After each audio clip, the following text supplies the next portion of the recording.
ఈ రోజే కోటి సోమవారం. ఎంతో పవిత్రమైన విశేషమైన రోజు. కార్తీక మాసంలో పౌర్ణమికి ముందు వచ్చే శ్రవణ నక్షత్రం రోజుని కోటి సోమవారము అని పిలుస్తారు. ఎవరైతే కార్తీక మాసంలో సోమవారాలు ఉపవాసాన్ని పాటించలేము అనుకునేవారు ఈ రోజు ఉపవాసం పూజ చేస్తే చాలు. కోటి సోమవారాలు ఉపవాసం పూజ చేసిన ఫలితం మీకు దక్కుతుంది.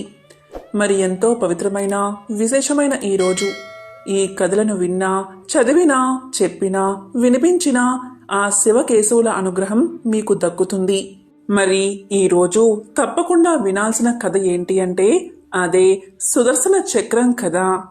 సుదర్శన చక్రం శ్రీ మహావిష్ణువు యొక్క ఆయుధం. మహావిష్ణువు కుడి చేతిలో సుదర్శన చక్రాన్ని పట్టుకుంటాడు. మిగిలిన 3 చేతులతో శంఖం, గద, పద్మాన్ని ధరిస్తాడు. శ్రీ మహావిష్ణువు సుదర్శన చక్రంతో అనేక మంది రాక్షసులను సంహరించాడు.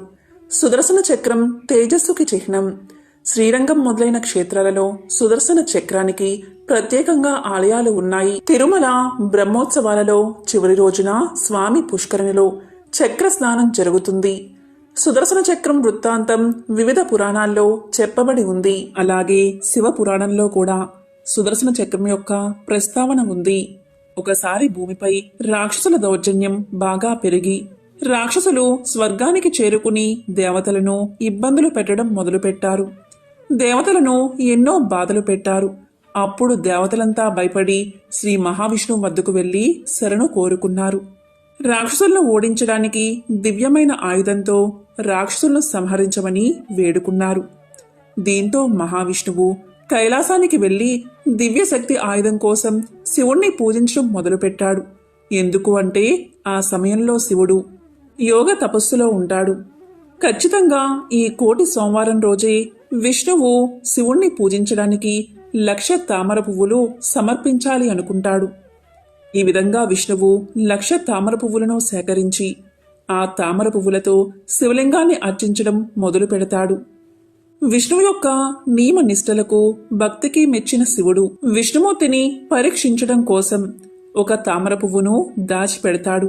ఇక ఏకాగ్రతతో పూజలు చేస్తున్న మహావిష్ణువుకు ఈ సంగతే తెలియదు. ఇక పూజ కావస్తున్న సమయంలో ఒక తామర పువ్వు తక్కువ అవుతుందన్న సంగతి గ్రహిస్తాడు. దీంతో మహావిష్ణువుకు ఏం చెయ్యాలో పాలుపోదు. వెంటనే మహావిష్ణువు ఇలా అనుకుంటాడు, నన్ను కమల నయనుడు అంటారు, అంటే తామరుల వంటి కన్నుల గల దేవుడు అని. నా కళ్ళు ఏ తామర పుష్పంతో పోల్చినా సమానంగా అందంగా ఉంటాయి. కాబట్టి నేను నా కళ్ళలో ఒకదాన్ని అర్పిస్తాను అనుకుని వెంటనే తన కుడి కన్నుగుడ్డుని పీకి లింగంపైన పెడతాడు. దీంతో పరమశివుడు ప్రసన్నుడై మహావిష్ణువుకి అత్యంత శక్తివంతమైన సుదర్శన చక్రాన్ని ఇస్తాడు. ఆ చక్రంలో 12 ఆకులు, 6 నాభులు, 2 యుగాలు ఉంటాయి. అవి సకల దేవతలను, రాసులను, ఋతువులను, అగ్నిని, సోముడు, మిత్రవరులను, ఇంద్రుడు, విశ్వదేవతలను, ప్రజాపతి, హనుమంతుణ్ణి, ధన్వంతరి, తపస్సు, చైత్ర మాసం నుండి పాల్గొన మాసం వరకు ప్రతిష్ఠితమై ఉంటాయి అని చెబుతాడు శివుడు.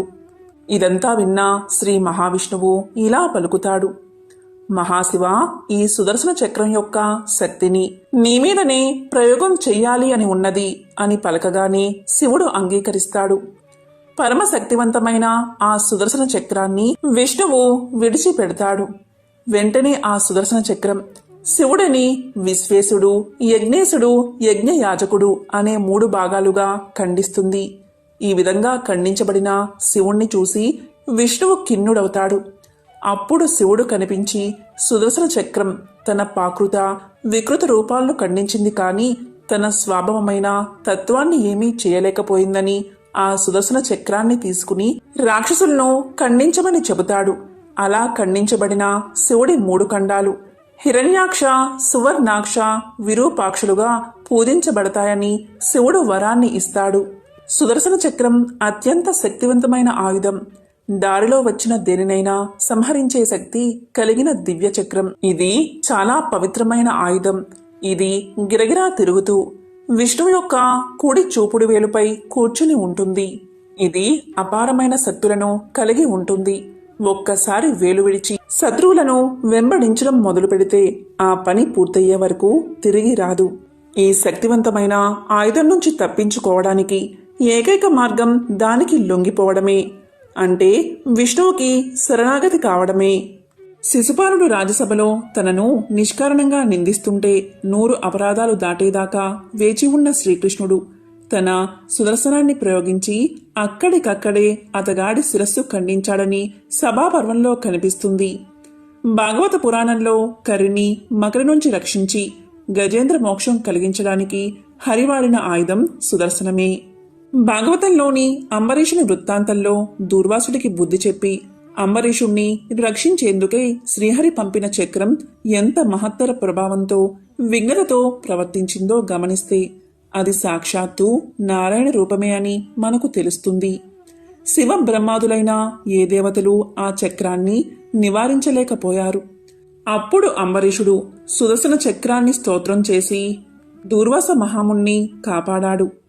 దుష్టులకు సుదర్శన చక్రం ఆయుధంలా కనిపిస్తే భక్తులందరికీ అది స్వామివారి ఆభరణంలా దర్శనమిస్తుంది. సృష్టి క్రమం దోషదూషితం కాకుండా ఈ చక్రం కాపాడుతుంది అనేది యోగుల విశ్వాసం. శ్రీవారి చక్రం అజ్ఞాన అంధకారాన్ని పటాపంచలు చేసి జ్ఞాన కాంతులను ప్రసరింపచేస్తుంది. అందుకే దీనిని సుదర్శనము అంటారు. ఇదే సుదర్శన చక్రం యొక్క కథ. మరొక విశేషమైన కథను ఇప్పుడు విందాం. ప్రాచీన కాలంలో చ్యవనుడు అనే మహర్షి ఉండేవాడు. ఆయన భార్య సుకన్య ఆమె సంతానం కోసం చ్యవనుణ్ణి కోరింది.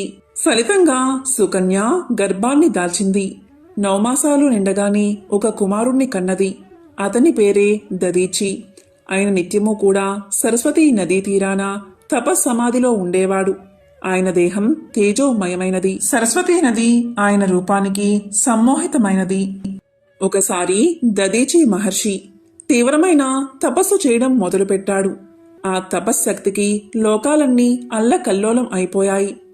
ఇంతలో ఇంద్రుడు ఒక అప్సరసను దదీచి మహర్షి వద్దకు పంపించాడు. ఆ అప్సరస దదీచి మహర్షి సరస్వతీ నదిలో స్నానం చేస్తూ ఉండగా తన హావభావ విన్యాసాలతో అతన్ని మోహింపచేసింది. అంతట దదీచి మహర్షి యొక్క వీర్యం సరస్వతీ నదిలో పడింది.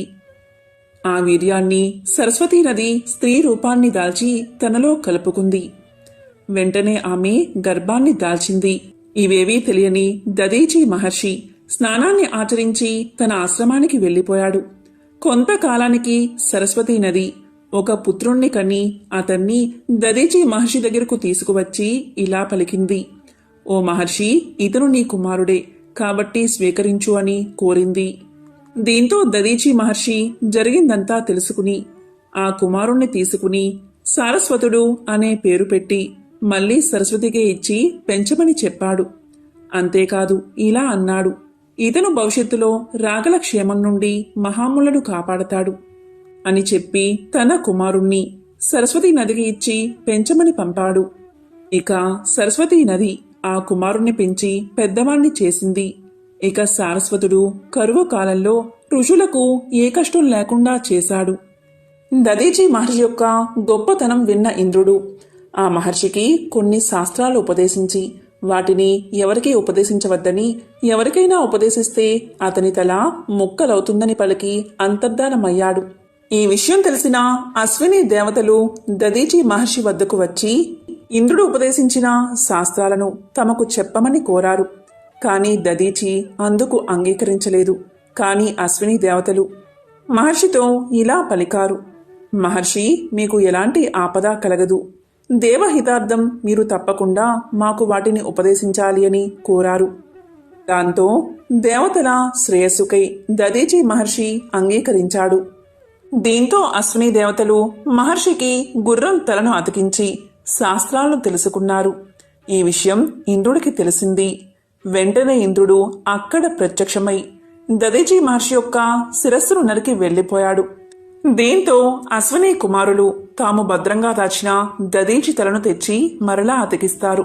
ఇలా తన శ్రేయస్సు గురించి ఏమాత్రమూ పట్టించుకోకుండా ఎదుటివారి కోరికలను ఎప్పుడూ తీర్చేవాడు దదీచి మహర్షి. ఒకసారి రాక్షసులు వృత్తాసుడి నేతృత్వంలో ఇంద్రుడిపైకి యుద్ధానికి వెళ్తారు.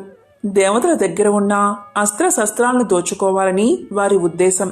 అయితే వృత్తాసురుణ్ణి ఎదుర్కొనే బలం లేక దేవతలు స్వర్గం నుంచి బయటికి పరుగులు తీసి దదీచి దగ్గరకు వచ్చి తమ అస్త్రాలను జాగ్రత్తగా దాయమని ఇచ్చి వాళ్ళు మళ్ళీ పరుగులు తీస్తారు. దదీచి దగ్గరకు వచ్చి ఆయన తేజస్సును ఎదుర్కొనే ధైర్యం లేక రాక్షసులు వెనక్కి వెళ్ళిపోతారు. దదీచి మహర్షి ఎంతో కాలం దేవతల కోసం ఎదురు చూస్తాడు. ఎంతకాలం ఎదురు చూసినా దేవతలు రాకపోవడంతో ఆ అస్త్రశస్త్రాలను తన కమండలంలో కరిగించి వాటిని ఆయనే తాగేస్తాడు. ఇంద్రుడు దేవతలు వృత్తాసుడి బారి నుండి తమను రక్షించమని శ్రీ మహావిష్ణువును కోరతారు. దానికి విష్ణుమూర్తి దదీచి మహర్షి శరీరంలో ఉన్న ఎముకలను ఆయుధంగా మార్చి దానితో సంహరిస్తే వృత్తాసుడు మరణిస్తాడని చెబుతాడు. దానితో దేవతలందరూ దదీచి దగ్గరకు వెళ్లి వాళ్ల కోరికను విన్నవించుకుంటారు. దదీచి తన వల్ల ఎంతో మందికి మంచి జరుగుతుంది అనే ఉద్దేశంతో వాళ్ల కోరికను నెరవేరుస్తానని మాట ఇస్తాడు. అయితే చనిపోయే ముందు తనకి భూమి మీద ఉన్న అన్ని నదుల్లో స్నానం చేయాలని ఉందని ఇంద్రుడికి చెప్తాడు. అప్పుడు ఇంద్రుడు నైమిసారణ్యంలో తగిన ఏర్పాట్లు చేసి దదీచి కోరికను తీరుస్తాడు. ఎప్పుడు కోరుకుంటే అప్పుడే మరణించే వరం ఉండడం వల్ల దదీచి తన ప్రాణాలను విడిచిపెడతాడు. అప్పుడు కామధేనువైన ఆవు వచ్చి దదీచి శరీరాన్ని తన నోటితో రాస్తూ మాంసాన్ని మొత్తం తీసి ఎముకలను బయటకు తీస్తుంది. అలా వచ్చిన ఎముకలతో వజ్రాయుధాన్ని తయారు చేసి దానితో వృత్తాసురుణ్ణి చంపుతాడు ఇంద్రుడు. దదీచి భార్య పేరు సువర్చల, కొడుకు పేరు పిప్పలాది. దదీచి మహర్షి మరణించే సమయంలో ఆయన భార్య సువర్చల గర్భవతి. ఆమె గర్భంలో పుత్రుడు ఉన్నాడు. ఆమె దదీచి మహర్షి మరణించిన సమయంలో సహగమనం చేద్దామని అనుకుంటుంది. యోగాగ్నితో తాను కూడా అగ్నిప్రవేశం చేద్దామని అనుకుంటుంది. అప్పుడు ఆమెను అందరూ ప్రార్థించి ఇలా పలుకుతారు: అమ్మా, ఇప్పుడు నీ గర్భంలో శిశువు ఉన్నాడు కదా, ఈ శిశువుని కన్న తర్వాత నీవు సహగమనం చేయమని కోరారు. కానీ సువర్చల ఇలా పలుకుతుంది: నా భర్త పోయిన తర్వాత నాకీ లోకంతో సంబంధం ఏముంటుంది అని ఖడ్గంతో తన గర్భాన్ని తానే చీల్చుకుంటుంది. మళ్ళీ ఇలా అంటుంది: ఈ పుత్రుణ్ణి చంపే అధికారం నాకు లేదు, కాబట్టి వాడిని ఇక్కడే వదిలిపెడతాను అనుకుని సమీపంలో ఉన్న ఒక పిప్పల చెట్టును కొడుకుకు చూపించి, నాయనా, నీ తండ్రి ఈ లోకాన్ని వదిలి వెళ్ళిపోయారు, నేను వెళ్ళిపోతున్నాను. ఇక నుంచి ఈ పిప్పలి చెట్టే నీకు తల్లి తండ్రి. నా ఆశీర్వాదంతో నిన్ను ఈ పిప్పలి చెట్టు జాగ్రత్తగా కాపాడుతుంది. తరువాత నిన్ను ఎవరో పెంచి పెద్ద చేస్తారు. నీకు భవిష్యత్తులో చాలా కీర్తి కలుగుతుంది అని చెప్పి సువర్చల వెళ్ళిపోయింది. పిప్పలి చెట్టు అంటే రావి చెట్టు. ఆ పిల్లవాణ్ణి జాగ్రత్తగా పెంచింది. దాని సంరక్షణలో పెరిగాడు కాబట్టి ఆయనకి పిప్పలాదుడు అనే పేరు వచ్చింది. దేవతలు ఎవరూ కూడా అతని గురించి పట్టించుకోలేదు. పిప్పలి చెట్టు ఆ పిల్లవాడికి అమృతం కోసమని చంద్రుణ్ణి ప్రార్థించింది. అలా చంద్రుడి ద్వారా దొరికిన అమృతంతో ఆయన పెరుగుతాడు. క్రమంగా తన తల్లిదండ్రుల స్థితిని తెలుసుకుంటాడు. తన స్థితికి, తన తల్లిదండ్రుల స్థితికి కారకులైన దేవతలను కఠినంగా శిక్షించాలని నిశ్చయించుకుని చంద్రుణ్ణి సలహా అడుగుతాడు. అప్పుడు చంద్రుడు ఇలా పలుకుతాడు: నీ కోరికని ఎవరూ కాదనలేరు. నీవు గోదావరి తీరానికి వెళ్ళి అక్కడ ఈశ్వరుడి గురించి తపస్సు చెయ్యి. ఆయన అనుగ్రహంతో నీ కార్యం సంపూర్ణమవుతుంది అని బోధిస్తాడు చంద్రుడు. దీంతో పిప్పలాదుడు చిరకాలం తపస్సు చేసిన ఫలంగా శివుడు ప్రత్యక్షమైన తర్వాత ఇలా పలుకుతాడు పిప్పలాదుడు: శాంతి, జ్ఞానం, మోక్షం, విద్య, వైరాగ్యం ఇవన్నీ ఇప్పుడు నేను పట్టించుకునే స్థితిలో లేను. హృదయం దహించుకుపోతుంది. నా తల్లిదండ్రులు జ్ఞాపకం వస్తున్నారు. నా సహపిల్లలందరూ అమ్మా నాన్న అని పిలుస్తుంటే నాకా భాగ్యం లేదు. నేను దిక్కులేని వాడిలాగా చెట్టు కింద పెరిగాను. దేవతలు అనుగ్రహించి వరాలు ఇస్తారు, తపస్సు చేసేవాళ్ళని రక్షిస్తారు అంటారు కదా. దీనికి విరుద్ధంగా నా విషయంలో ప్రవర్తించిన వారు క్షంతవ్యులు కారు. అందుకే వాళ్ళని శిక్షించాలి అనుకుంటున్నాను. దానికై నాకు కావలసినంత శక్తిని ఇవ్వు అని అడిగాడు. దీంతో ఈశ్వరుడు నీకు శక్తిని ఇస్తున్నాను అని ఒక కృత్యని సృష్టించి ఇచ్చాడు. దీంతో పిప్పలాదుడు కృత్యని దేవలోకానికి పంపి దేవతలను వధించి రమ్మన్నాడు. అనేక మందిని ఆ కృత్య వధించిన తర్వాత మిగిలిన దేవతలు బ్రహ్మను శరణు వేడుకున్నారు. అప్పుడు బ్రహ్మ దేవతలతో కలిసి ఈశ్వరుణ్ణి శరణు వేడుకున్నాడు. అప్పుడు ఈశ్వరుడు ఇలా పలికాడు, నేను ఏం చేయను, ఆయన తపస్సుకి ఫలంగా వరాన్ని ఇచ్చాను. ఆ పిప్పలాదుడే ఒప్పుకుంటే, అతడికి అనుగ్రహం కలిగితే దేవతలు బతుకుతారు, లేకపోతే అంతే అంటాడు. అప్పుడు బ్రహ్మాది దేవతలు ఈశ్వరుడితో ఇలా పలుకుతారు, ఓ మహేశ్వర, ఆ పిప్పలాదుడిది తీవ్రమైన భయంకరమైన సంకల్పం. ఆయన ఎవరు చెప్పినా వినడు. ఆయనకి ఆ శక్తిని ఇచ్చింది నువ్వే, కాబట్టి నువ్వే పిప్పలాదుణ్ణి శాంతింప చెయ్యి అని ప్రార్థిస్తారు.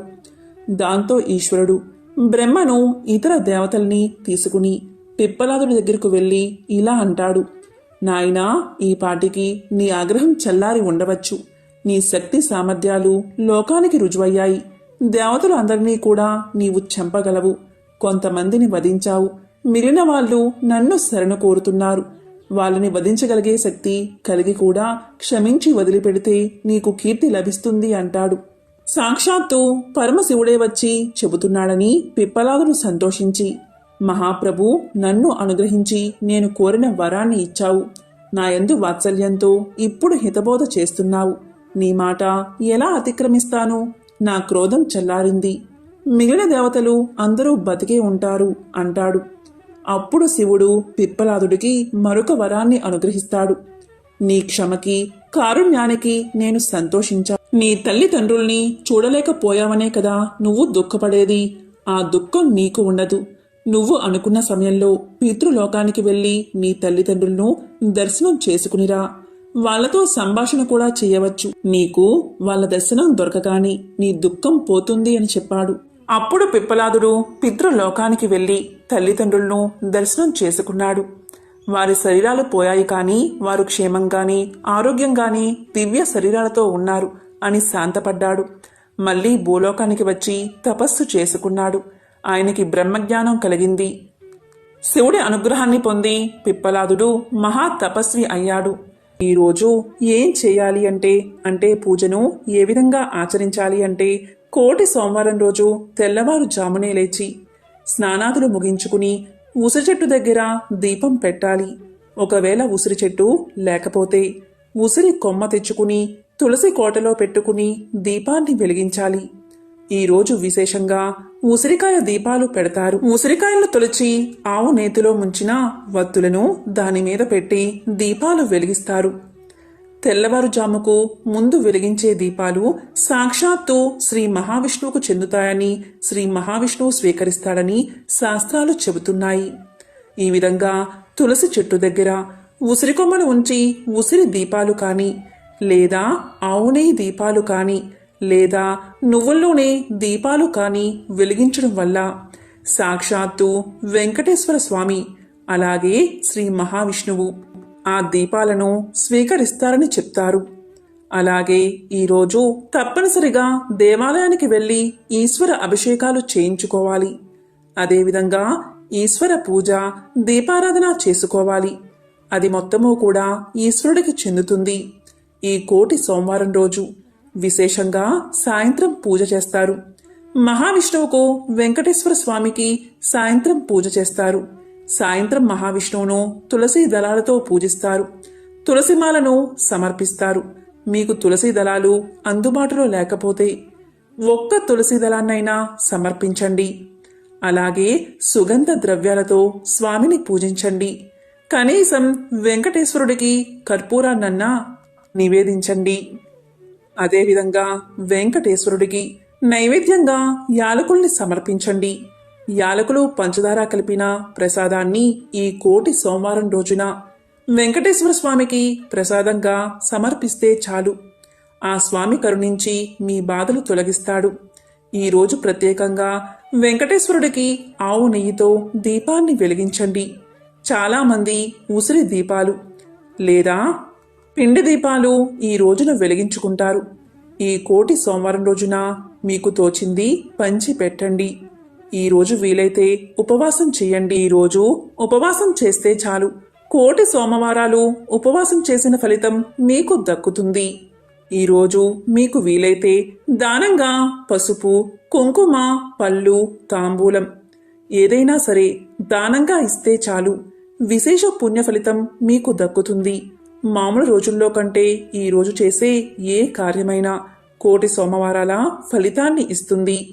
ప్రత్యేకించి ఈరోజు ఉసిరి దీపాలు పెట్టాలి అనుకునేవారు ఈ కోటి సోమవారం రోజు ఉసిరి దీపాలు పెట్టుకుంటే చాలా మంచిది. ఎందుకంటే ఈరోజు శ్రవణ నక్షత్రం ఉంది కాబట్టి శివకేశవులిద్దరినీ పూజించినట్లు అవుతుంది. శ్రవణ నక్షత్రం వెంకటేశ్వరుడి జన్మ నక్షత్రం. అలాగే సోమవారము అనేది శివుడికి సంబంధించింది. ఇది ఏ రోజు వచ్చినా సరే శ్రవణ నక్షత్రంతో కలిసి వచ్చిన కార్తీక మాసంలో కోటి సోమవారం ఎంతో విశేషమైన పర్వదినం.